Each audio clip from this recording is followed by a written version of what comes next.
Hi, English 9. Welcome back. This is Mr. Beatty. I wanted to touch base with you very quickly about the upcoming week. So far, you should have Theme 9 and Plot Devices 9 both turned in, so that has passed.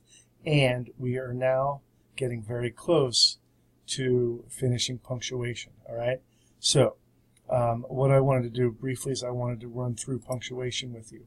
So within this punctuation, the whole purpose of this, and by the time you're done with the playlist, you're going to be able to identify the purpose of a semicolon and use it appropriately, the purpose of a colon, and the purpose of quotation marks and use them correctly.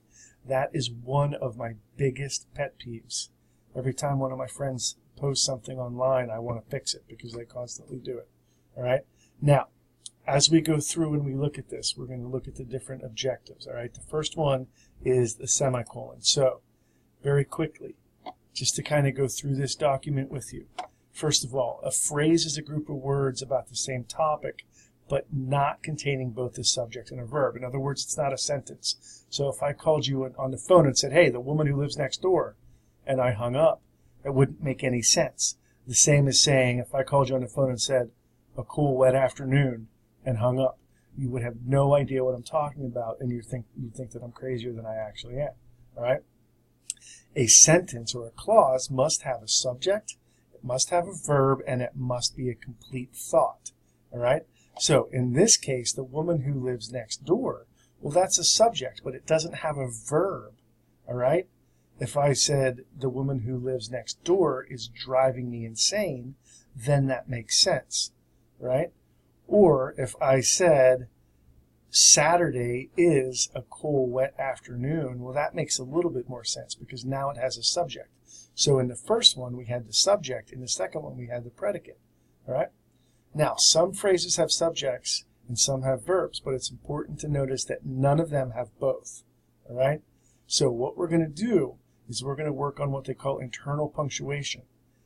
And internal punctuation comes on sentences that are so long and complex that you have to break it up. All right? An example of a phrase with internal punctuation. My mom, the best woman I know. That's not a sentence. The Avengers, written and directed by Joss Whedon. Again, not a sentence. All right? So when we use a semicolon, first and foremost, when you're writing a list of phrases that contain internal punctuation, you should separate them. So Michael's groomsman included his brother, comma, Jonathan, semicolon, his best friend from college, Stefan, his coworker, Julian and Tim, and the brother of the groom-to-be, Grady. So in this case, you took this really long sentence and you broke it up with a semicolon. So take a look at these other examples, because on the test, you're going to be asked whether or not you can use a semicolon, right? Then we also get into adverbs and transitional phrases, right? So a conjunction has one job, and that is simply to connect words and phrases. So if you look down below, here is a list of more common conjunctions that we use, all right? So it's important not that you memorize these, but realize what they do in a sentence, all right?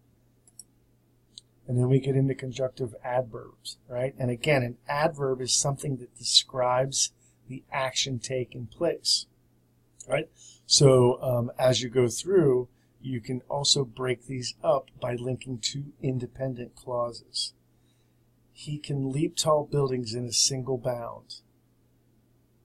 Semicolon, furthermore, he cannot be wounded by most man-made weapons. All right, so again, it's about the same subject, but now it's telling you what he can and can't do. All right, so as you go through this playlist, take your time on it because this is, you will see these questions on the test. So just to kind of recap real briefly, within this so far, you should be about at least up to chapter 2, no less than that in Lord of the Flies. And again, I have links on the Google web page for Lord of the Flies. You should be working on punctuation and you should be doing defining self.